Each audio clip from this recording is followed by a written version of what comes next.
அதுதான் வந்து அவர் திரும்ப வந்ததுக்கு அப்புறம் கொடுக்கக்கூடிய முதல் பிரஸ் மீட்.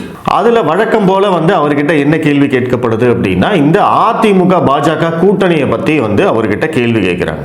தமிழ்நாட்டில் வந்து கேட்க வேண்டிய கேள்விகள் எவ்வளவோ இருக்கு. திமுகவை பற்றியும் திமுகவுடைய ஆட்சியை பற்றியும் இவர்கள் இங்கே சொல்லக்கூடிய பொய்களை பற்றியும் கேட்க வேண்டிய கேள்விகள் எவ்வளவோ இருந்தாலுமே இந்த மீடியாவுக்கு வந்து இருக்கக்கூடிய டார்கெட் என்ன அப்படின்னா, இந்த அதிமுக பாஜக கூட்டணிக்குள்ள குழப்பத்தை ஏற்படுத்தணும், அதற்கு வந்து ஏதாவது ஒரு விஷயம் கிடைக்காதா அப்படிங்கிற ஒரு ஆசையில வந்து இவங்க தொடர்ச்சியா சுட்டிக்கிட்டே இருக்காங்க. எடப்பாடி பழனிசாமி கிட்ட போயிட்டு கேட்கறது, இல்ல நயினார் நாகேந்திரன் அவர்கிட்ட போய் கேட்கறது, இது வந்து கூட்டணி ஆட்சியா, எத்தனை தொகுதிகள் கொடுப்பீங்க அப்படிங்கிற வரைக்கும் தொடர்ச்சியா கேட்டுக்கிட்டே இருக்காங்க. ஏன் இதே கேள்வியை வந்து திமுக கூட்டணியில் இருக்கிறவங்களை பார்த்து கேட்கலாம் இல்லையா? ஸ்டாலினை பார்த்து கேட்கலாம் இல்லையா?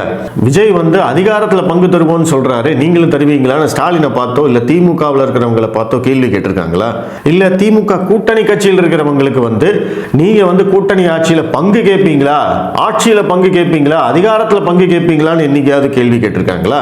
ஆனா இந்த கேள்விகள் தான் அதிமுக பிளஸ் பாஜக கூட்டணியை பார்த்து தொடர்ச்சியா கேட்கப்பட்டுக்கிட்டே இருக்கு. அதற்கு காரணம் என்ன? இந்த கூட்டணி வந்து திமுகவுக்கு எதிரி. இந்த கூட்டணி அமைந்தது, இந்த கூட்டணி வந்து கெமிஸ்ட்ரி ஒர்க் அவுட் ஆச்சு அப்படின்னா அது வந்து திமுக கூட்டணிக்கு ஆபத்து, அவங்களால மறுபடியும் ஆட்சிக்கு வர முடியாது. ஸோ அதனால அவங்க என்ன பண்றாங்க, தொடர்ச்சியா வந்து இந்த கூட்டணியை வந்து பிரிக்கிறதுக்கான வேலைகளை மீடியாவே வந்து முன்னின்று செஞ்சுக்கிட்டே இருக்கு.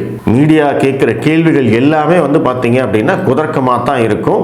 அதற்கு வந்து பாஜக தரப்புல யாராவது ஒருத்தர் பதில் சொல்லுவாங்க, அந்த பதிலை கொண்டு போய் அதிமுக தலைவர்கள் கிட்ட கேட்கறது, அதிமுக தரப்புல யாராவது எதையாவது பேசினாங்க அப்படின்னா அந்த பதிலை எடுத்துட்டு வந்து பாஜக கிட்ட வந்து கேள்வி கேட்கறது, அதை வைத்து வந்து விவாதம் செய்வது, இதை வந்து ஒரு தொடர்ச்சியா பண்ணிக்கிட்டே இருக்காங்க. ஒரு சைக்கிள் மாதிரி இதை வந்து தொடர்ச்சியா பண்ணிக்கிட்டே இருக்காங்க.